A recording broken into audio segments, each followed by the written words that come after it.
So how many people here think we should regulate the internet platforms more strongly? So Facebook, Google, and the rest. Raise your hands, please, if you think we should regulate those companies. Okay, not so many of you. How many of you are opposed to seeing those companies more heavily regulated? Okay, not so many. How many of you are totally undecided? Okay, all right. So there is, I think, room to either sway a few people or inform a few people in this audience. We'll see where we get. The panel that we have in front of us, I think, has mixed opinions on this. But I think I want to start here with Nicholas Thompson and ask you, the fact that we're having this discussion, which I do believe is a discussion that's unfolding across the country right now and across the world, how did we get here? How did we get to the point where everybody's so mad at Silicon Valley they want to regulate it? That's right. All right. Well, I think my sense of how we got to the point of where everybody's mad at Silicon Valley and Mark Zuckerberg has to sit there and be asked softball questions by congressmen for 24 hours. We got there because there were a bunch of concerns. And I like to think of it as sort of 4 different strains of argument. There was concern about privacy. It was pretty small for like 14 years. It got big about 2 months ago, but there's that concern. There's a more important concern about the power of the Silicon Valley companies, right? And if you look at market capitalization, we're at Bloomberg here, go look in your terminal, look at the 5 biggest companies 10 years ago, the 5 biggest companies today, look at the growth, look at the profits of those companies. And it's clear that the biggest tech companies are taking a huge amount of profits. They're making huge amounts of profits. There's that concern. Then there's the concern about addiction, and the sort of the larger concern that these things that they've made, these incredible devices, we have more power in our pockets than Ronald Reagan had at his disposal. They're not making our lives better, right? Because we're getting sucked into our phones. So those concerns are coming from like different camps, and there are different like interest groups and nonprofit groups that are pushing these arguments, and that sort of tension is building. And then there's the 2016 election. And what happens in the 2016 election, in my analysis, is that let's talk about Facebook. So Facebook is very concerned about appearing biased. And there's a story that comes out about 6 months before the election, where it says that the small part of Facebook called Trending Topics is biased against Republicans. Facebook flips out completely. They get a letter from Senator Toon, who runs the Commerce Committee, which has some control over the FTC, which has the consent decree against Facebook. Facebook's management goes nuts. They send all their lawyers to Washington. They send their lawyers to Washington. They invite all the Republicans out to Menlo Park. But more importantly, from that moment on, they kind of stick their heads in the sand. And they're like, we're not going to really pay attention to fake news. They don't really notice the Russia stuff. They don't do anything because they're worried about stopping any content that would help Trump because they don't want to look biased. Then the election happens. Trump wins. Everybody in Silicon Valley is like, oh, my God, what did we do? Did we break American democracy? And so you combine all of these concerns. You combine the privacy, the concerns about power, the concerns about addiction, with the sense that Silicon Valley broke American democracy. And then, boom, that's how you end up in the moment you have today. A bunch of other factors, but that's the abbreviated story. Claire, I want to go to you next because you've been involved now in so many different efforts to sort of battle disinformation, in particular across the social media platforms. And you were recently involved in this high-level expert group in Europe that looked at this problem. And yet it came down on the side of urging against regulation. How'd you get to that point? Well, I enjoy sitting here as the token woman and the token European. So, yes, we were part of this EU Commission high-level group on I don't use the term, but that term. Yeah. And understandably, it was 39 people who were stakeholders from broadcasters, print journalists, academics, fact-checkers, civil society, and the platforms themselves. And the idea was that we would come up with a document that everybody agreed with. And you can imagine that the platforms themselves didn't want to come out. What it did do, and it was a fascinating insight into power plays in Brussels, is that there was a discussion about bringing a sector inquiry to the platforms, which if you don't understand in the European context, that means big potential fines. It's all about the same kind of idea about trust, which is actually looking at competition. And so the minute that came on the table, the platforms sat up, took it very seriously. And so I actually think we got a bit more from the platforms than we would have done otherwise. We got a code of conduct. But the question when we talk about regulation is, where are the teeth? Whose teeth? Who belongs, who owns the teeth, and what are we going to do about it? In Europe, we love regulation much more than you love it in America. But it still comes back to, and what I would hope is, we've had 18 months of panels about fake news. I need 18 months of conversations where we deep dive into regulation. What do we mean when we say it? Whose point of view are we actually saying? How do we define these entities? Because I think, again, I'm glad that we're having this, but this is the first panel I've been on about regulation. Well, this discussion is very different around the world. In the U.S., in the November 1st and October 31st testimonies, I searched the transcripts for the word regulation, regulating, didn't find it. Yeah. But in Europe, in the parliamentary testimony, which you participated in, the word appeared dozens and dozens and dozens of times. So Yeah. it seems to be much more the case across the pond. But are we regulating the content or are we regulating the data? And I think we have to understand that distinction before we can have these conversations. So you're right, the question you asked was clunky, because I think people don't want to regulate speech. And we are going to split this in two now, because it is a bit about the speech and then a bit about the competition issues. But Paul, you published a report recently on the problem of hate speech, terror content, some of the worst abuses of the internet platforms, and came to very much the same conclusion that Claire did, that we really ought to be careful about regulation. Right. I think the question is whether you, in this country, trust the United States Congress to regulate content online. And I don't know if you want to take a sampling of our audience, but I certainly don't. And I think it would create immediately a temptation for overreaching by Congress, and then probably overcompensation by the platforms trying to stay out of the way of whatever the regulatory punishment might be. And we get to a place that we really don't want to be and can't be under the First Amendment. So we'll have to split these two things in half, the competition issues and the speech issues. I think that's an important part of the distinction. But I want to get to open markets, because you all have come down very strong on the side of the competition question. I'm going to read this because I think it's worth one of the few sort of set of direct kind of recommendations that I've seen. Open Markets calls on the FTC to take the following actions: impose strict privacy rules on Facebook, spin off Facebook's ad network, reverse the approvals for Facebook purchases of WhatsApp and Instagram, prohibit all future acquisitions by Facebook for at least 5 years, establish a system to ensure the transparency of all political communications on Facebook, require Facebook to adopt open and transparent standards, something I think Claire would actually be in support of, establish whether Facebook violated the 2011 consent decree, threaten to bring further legal action against Facebook unless top executives immediately agree to work with the FTC, and establish whether top executives enabled, encouraged, or oversaw violations of the consent decree.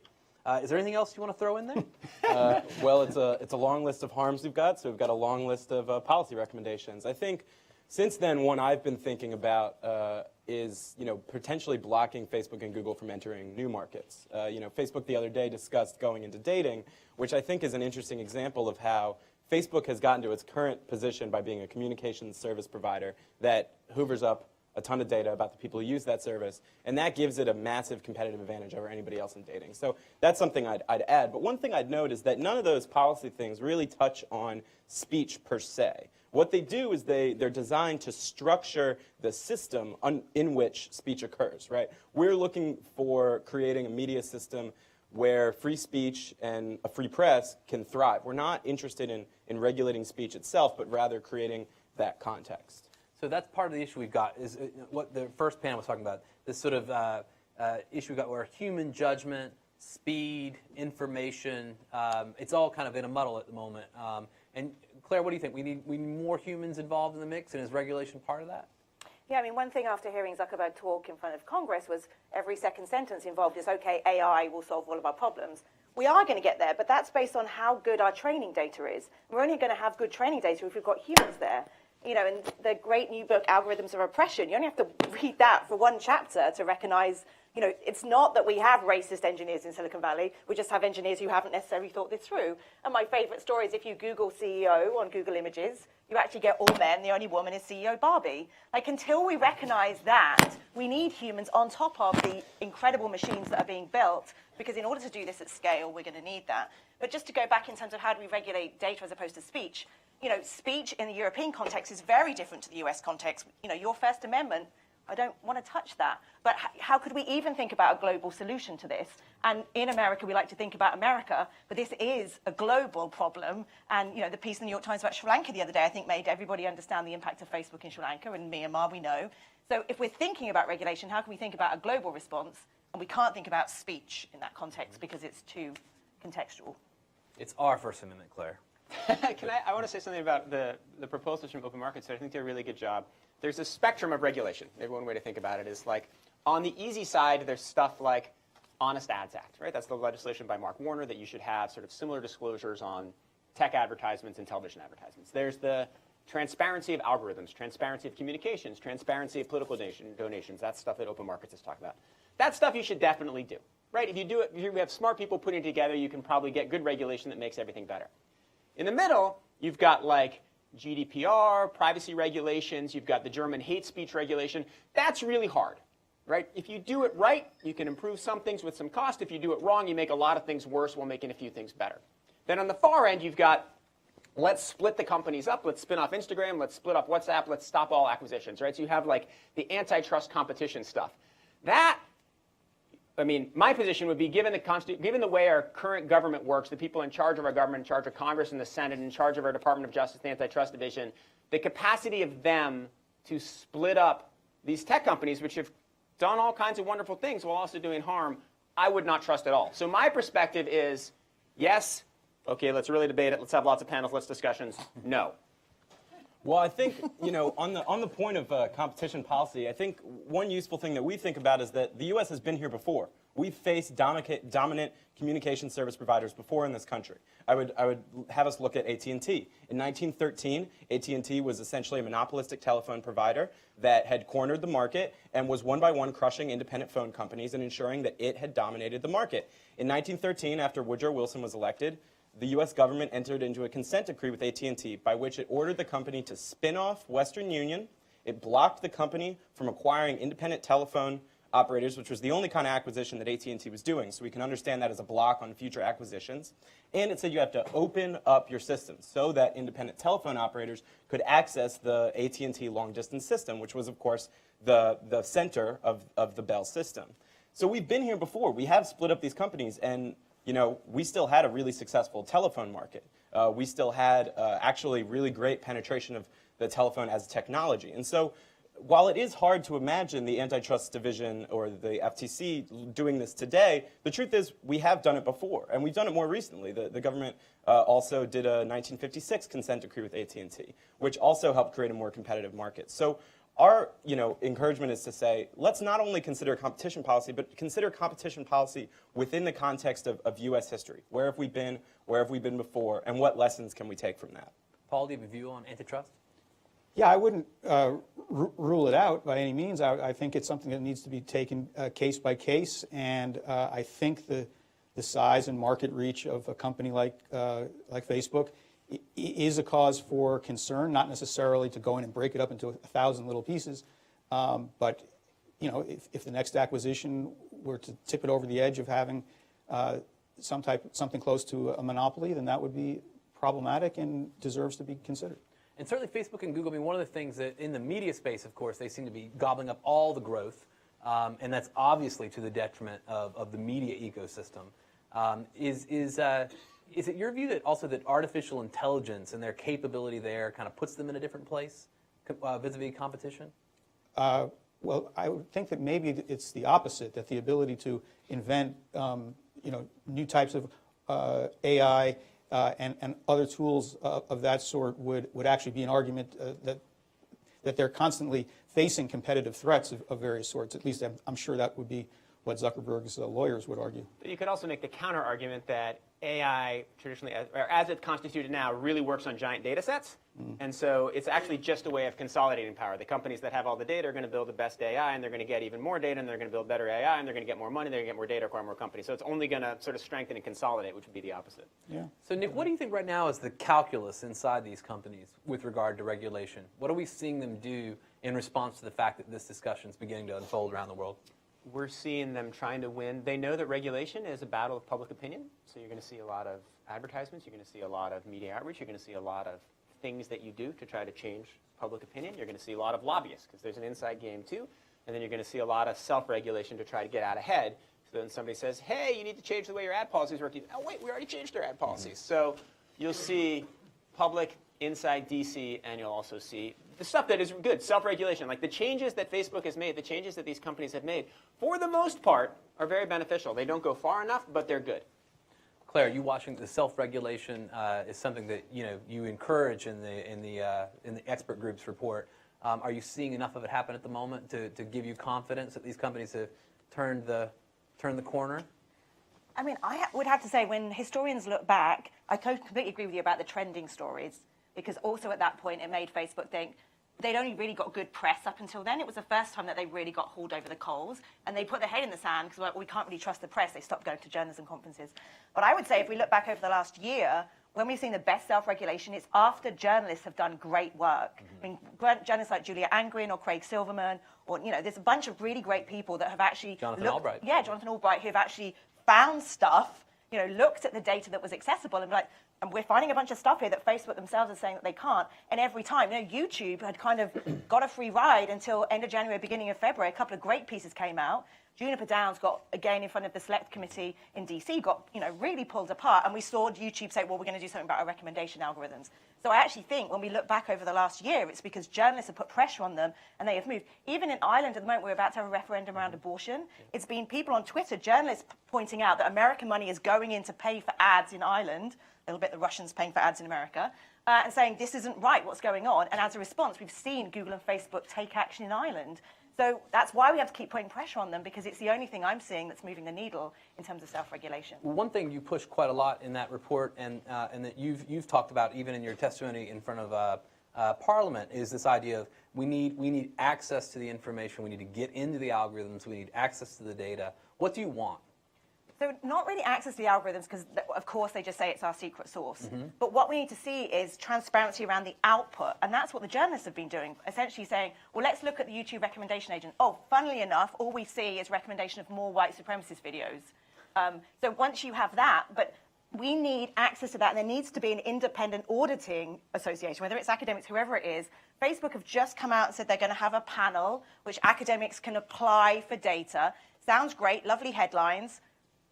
They will only give us data that's cleaned and they've looked at already and know that it's fine. Yeah. You know, the idea that they're just going to, they're not going to let us in. So we have to have independent auditors who can go in and say, I need to have a look at this. And the fact that we don't have that, I find incredible. Well, there is a hard trade-off, right? I mean, how did this big mess start? It started with an academic getting data from Facebook and then you selling it to Cambridge Analytica, right? I mean, you need to... There are 200 more of them yet, by the way. It's really hard, right? This is, like, I totally want independent audits. I want people to get access to data. I want access to the data. And I really don't want anyone to have access to my data.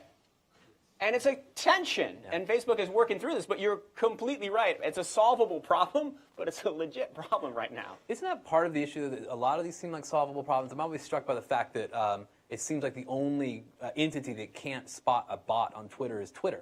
Why can't we? Some of these things seem obvious.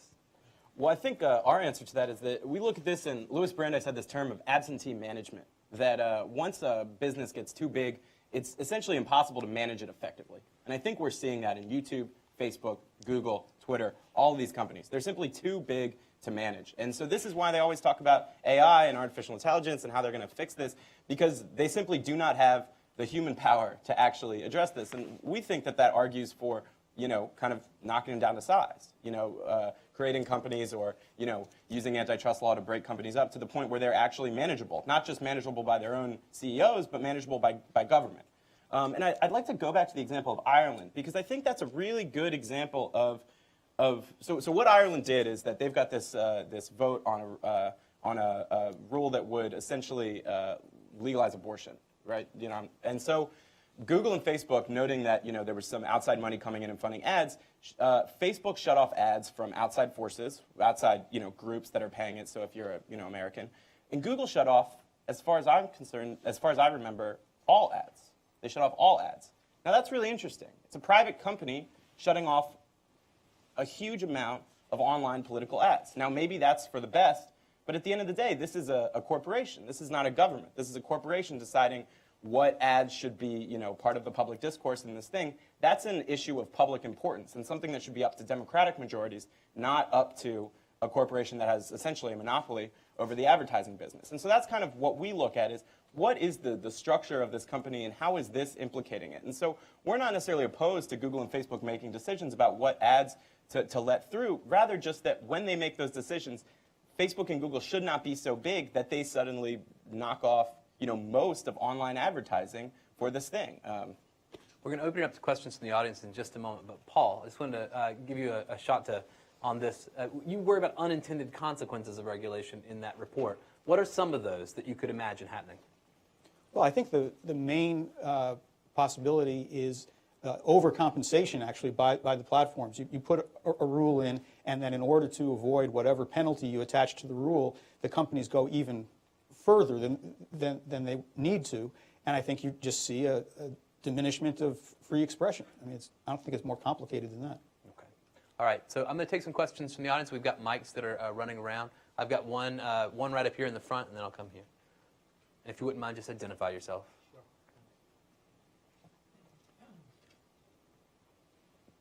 This is Sriram. I work for CNBC.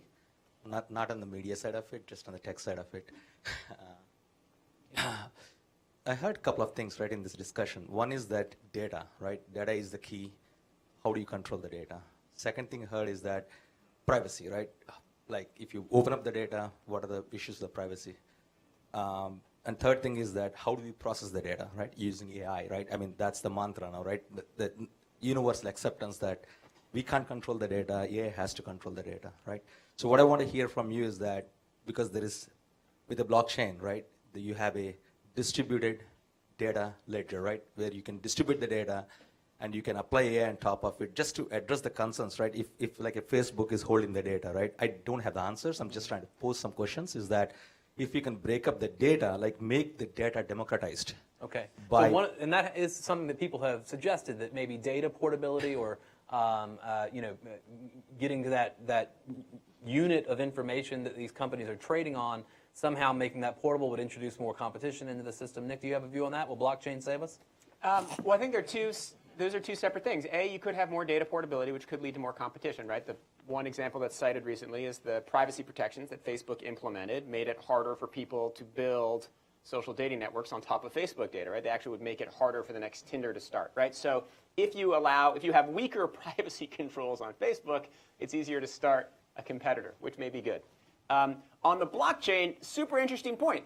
So blockchain is super slow, super efficient, right? The number of transactions it can process at the moment is incredibly slow. But you can imagine somebody recreating Twitter on the blockchain, right? Where all of the stuff that is currently done by the giant database at Twitter and all the information that is stored there is stored instead on a distributed system built by the people who buy into and help create that blockchain. And you can imagine, in fact, that being much more efficient than having everything centralized at Twitter. So the blockchain is actually a technology which perhaps could lead to some of the things that we all want for a more competitive tech ecosystem. It could be an interesting enough technology that it allows competitors to these things which seem completely entrenched at the moment. Was it too good to be true? Yes, but maybe not. Probably, Got a but question, maybe not. Question right here.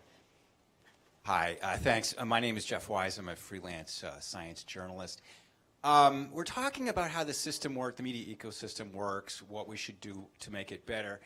I want to raise the issue of how well do we understand how this system works today, and how can we understand how it will work tomorrow? A lot of what we're talking about is the world as it was 2 years ago, when a lot of us were absolutely flummoxed here. And remember, Facebook said, "Oh no, we took very, very few ads that had no impact, etc." So there's sort of a meta problem here of like, how do we even know what's really going on? I want to put this question to Clara, because one of the things that the expert group's recommendation actually included in it, which everyone should read that report, by the way, was an incredible investment across Europe in these centers of excellence, these research centers, including this sort of what they thought of as a shining city on a hill research, collaboration group that would answer these questions. Do you think we need sort of a national infrastructure to understand this issue of tech, media, and democracy? Yeah, I mean, the first meeting in Brussels, we said, let's put on the table all the academic research we have about the scale of the problem. And, we keep talking about it, but where's the evidence? And we didn't have anything. We had some stuff in the US, but again, it was kind of 2 years old because of how long it takes. And there was nothing in the European context. So there's a lot of stuff about illegal speech, but this legal speech space that we're talking about, we know almost nothing. Part of the problem is that Brendan Nyhan will publish a report and journalists will put headlines that says fake news wasn't a problem. Truthfully, we have about 5 jigsaw puzzle pieces of a 1,000-piece jigsaw puzzle piece that as a family we will all finish around the holidays of 2050. Like, what we have now is a tiny drop in the ocean in terms of our knowledge. And so one of my issues about regulation is we shouldn't be regulating what we don't actually understand. And so until we have that, and we can't because we've got to get access to data, we can't talk about the scale. So we research what we can see, which is Twitter, and some access to some of the platforms, but really we're only researching what we can get access to. We can't understand how information moves across platforms or moves to somebody in their basement who comes up to dinner and says to their family, you're never going to guess Hillary's a paedophile, because we can't measure the way that information moves across, so we measure what we can see, and that doesn't give us a real understanding of the whole ecosystem, but we want to regulate it. Romina, you have a question back there? Yeah, one of the panelists brought up AT&T, which was successfully divested, and then the government went after Microsoft as well for access to data through the OS because they had a 90% monopoly in that. So my question is, do you think that, but the Microsoft issue went away after Bush got elected, right? And then technology seemed to take care of the issue on its own.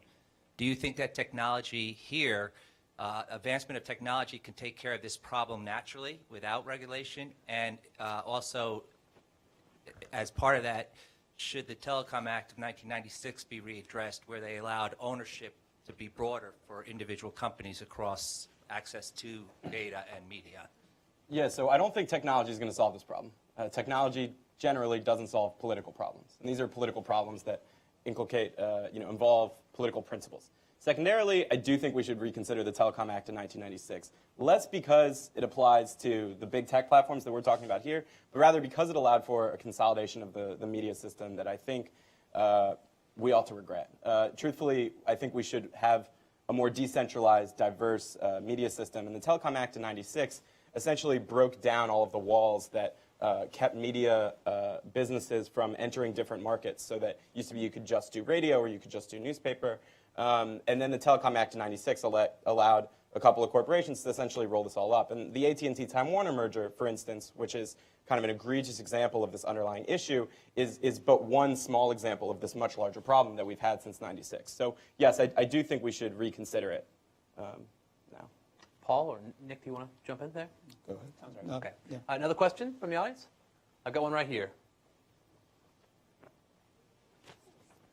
Pam Taylor from Bertelsmann. I'm from the U.S. originally, but I've actually been living in Germany for the past 8 years. So we're all really excited about GDPR, which I'm sure any other European here is. And I guess I just want to talk a little bit more about that.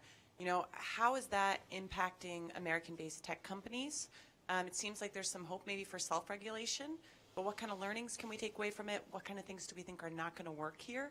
And just overall, what's your feeling towards that? Thank you. And will we get a GDPR in the U.S., do you think, in the next decade?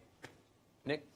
I would just say quickly, GDPR is in some ways global regulation because you do have, UK visitors in the United States. You have to follow their laws. GDPR, as written, is so sweeping that Bloomberg has to follow GDPR when you access its services from this room. So, or I guess if you're not a German citizen, but whatever, for a European citizen here. So GDPR will have global effects. It's clearly having a huge impact on self-regulation. Every company is trying to figure out how to get as much in compliance as they can. There's a huge question about how it will be enforced. There are all these like tiny, micro, kind of extremely broad regulations. So we don't really know exactly what GDPR is or how it will be interpreted by the courts. But without question, it's having a huge effect on tech companies. Will we have one in the United States? No, but we'll probably have some kind of privacy regulation. I mean, the U.S. just culturally has such a, cares less about or prioritizes other things vis-a-vis privacy more. And also, the Europeans are kind of resentful of all the American tech companies. They don't mind like cracking down on them. America kind of loves and is proud of its tech companies and sort of is resistant to cracking down on them. So you have that tension too. Okay. Paul, anything to add there? Yeah, I'd be skeptical about meaningful privacy regulation. That idea has been in the air for a while. Obama had a proposal and it didn't go anywhere, and I just would be very surprised if we saw anything approaching what's going on in Europe. Certainly not under this particular government. But why aren't Americans more mad? I don't get Yeah. it. Like, my email has just been so much more improved the last 2 weeks. So people are like, do you really want to keep getting these shitty emails? I'm like, no, thanks. And I just feel like I cannot understand in America that people aren't more mad about the fact that their privacy is all over the place. There is a kind of attitude that doesn't seem to make a lot of sense. I even found it with some of the students. I see Michael Young, who we co-taught a class across the city. There were some students even in the course who were very aware of these issues and yet sort of see the privacy question as just, you throw your hands up. What can we do about it? As far as we look at it, I think people have a lot of good intuitions about this stuff. Yeah. Not necessarily privacy, but big tech generally. I think of my roommate, who is a close friend of mine. I've known him for a long time. He doesn't care about privacy that much. He's always like, yeah, these companies, they collect all my data, they advertise all this stuff. But he's kind of, creeped out a little bit by Google and Facebook. He still thinks that these companies are a little too powerful. So my kind of point of view is that people have a lot of kind of the right, intuitions as far as I'm concerned. They're looking at these and saying, well, these companies are a little too big, a little too powerful, even if they haven't gone all the way to the point of being, concerned about their privacy and setting up a virtual private network and, watching out for their own security. Even if they don't quite all the way go there, I think they see that there's a lot of concentrated power and that perhaps too much of it in the hands of a few big companies. So I'm going to ask a couple last questions, and then we're going to finish up and have a coffee break. But one of the arguments that's made against regulation from more the libertarian or the economists is the idea that regulation really will just lock in the sort of advantage that Facebook and Google have. Do we see that as a possibility if it does come along? That and in fact, when Zuckerberg invites it, and as he seemed to do, when he was on Capitol Hill. Totally. I mean, that's a huge problem with regulation, right? Because it creates a barrier to entry into markets because you have to figure out how the regulation works. You need to have to set your system up, not so it's maximally efficient for the 2 employees you have in your startup, but so that it follows these thousands of laws. And then you also hire all these lobbyists, so you can only hire when you're entrenched in order to comply with the law. So it could completely create barriers to entry and carry barriers to competition, which would be the reverse of what we want. Because it is true. Like, one of the biggest problems is lack of competition in the tech industry. We totally want that. But perversely, a lot of the people who think this is a huge problem are pushing for more regulation that is just going to entrench them. So that's an issue. Paul? Yeah, I think that's right. And a quick analogy that occurs to me from years gone by was the effort to first litigate against and then regulate the cigarette industry, which was accomplished. And what that did was lock in the positions of the large tobacco manufacturers and make it harder for new entrants to challenge them. So I think that's exactly right. I'm going to ask one last question, which I don't know that any of you will have a view on, but one of the things that GDPR does get into some detail on, which I find interesting, is data and privacy for children. We've got Facebook, which has launched Messenger for Kids, which allows 6-year-olds to get onto the platform. We don't know what happens to their data necessarily. Are there points like that we should be able to agree on as a society, Claire or Kevin? Yeah, I mean, I do think so much of this, and I always keep thinking about how historians are going to look at this period, is just unintended consequence after unintended consequence. I think your point about how do you manage something that's got so large, and I do think with younger children, we're just not having that conversation whatsoever. And at one of those testimonies, they kept asking, how do you protect kids? And YouTube's like, you have to be 13 to use our service. Mm-hmm. Oh yeah, because kids don't know how to tick that box. Like, I do find it astonishing that we haven't had those conversations, and I do worry in 15 years' time when sociologists are like, uh-oh. And I completely agree with you about the regulation point about they're too big, what do we do? I do think historians will look back and say, they missed that boat, and I worry about AI, that we're all having panels about it, in 10 years' time we're like, uh-oh, those unintended consequences that we didn't see coming. Yeah. So I don't know, I feel like we're just powerless, we just keep having conferences.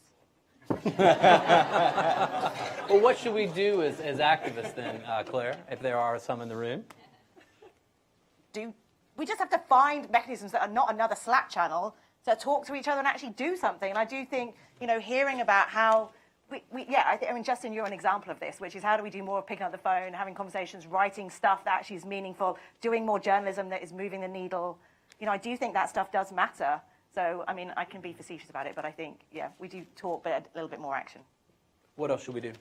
Well, I think I've been kind of impressed by, impressed to a certain extent, the extent to which Congress people have started to kind of notice this problem. I'm not trusting that Congress is going to come up tomorrow and, create the perfect American alternative to GDPR that's going to, achieve all of our political principles that we want, et cetera. But I do find it heartening that while looking at the Zuckerberg hearings a couple weeks ago, that it really was members of both parties who were raising, I think, important points. I would raise Dan Sullivan, Alaska, senator, who raised this exact point about regulation cementing the biggest corporations. And for my point of view about that question about will us having regulation just cement the position of Facebook and Google, I think it depends on the type of regulation. If we break up Facebook into WhatsApp, Instagram, and Facebook, is that really going to be that hard to create a barrier to entry to somebody else? No, antitrust laws are generally pretty easy to understand compared to, say, GDPR. So I think it depends on the type of regulation, but it's a point that we should really consider. But like I said, I've been heartened by the extent to which public officials have started to pay attention to this issue. Do they have the language? No. Do they have the best understanding? No. But do they have, some of the right ideas? Or they start to moving in the right direction and asking the right questions? That I feel a little bit better towards. So I think, people should, if they want to, make some change, engage with public officials. They should, do politics. They should go to rallies and meetings and, unionize with their coworkers. They should, organize political power. That's really what's going to make the difference here. So, and my last question, which I'll put to anybody who cares to comment. There's a Facebook shareholder meeting coming up on May 31st. There is a privacy provision that is put forward to the board by some of the larger pension funds. Do we expect shareholder activism to do anything useful? I think that all kinds of activism does something useful. I mean, no, yes, the shareholder resolution will lead to discussion, it will lead to news stories, it will lead to conversation, it will not lead to actual any policy change. But all forms of conversation do make a difference because there's so many different pressure points. The one pressure point I would add, I would love our government to be able to regulate effectively. If you could clone Jessica Rosenworcel and have 1,000 of her in the government, I'd have a lot of faith in the government. But I don't have a lot of faith in the government. I do have a lot of faith in the engineers and the kind of the mid-level employees at these companies. And to the extent that they're talking, learning, thinking, is the executives, the thing they fear the most is those people leaving, right? And those people not feeling proud to work at Facebook or Google. And so to the extent that those people are bringing up conversations, I actually think that there's real change that can come from them. So whether they're reading about shareholder activism, whether they're watching hearings, whether they're reading the press, I think that does make a big difference. I want to thank this panel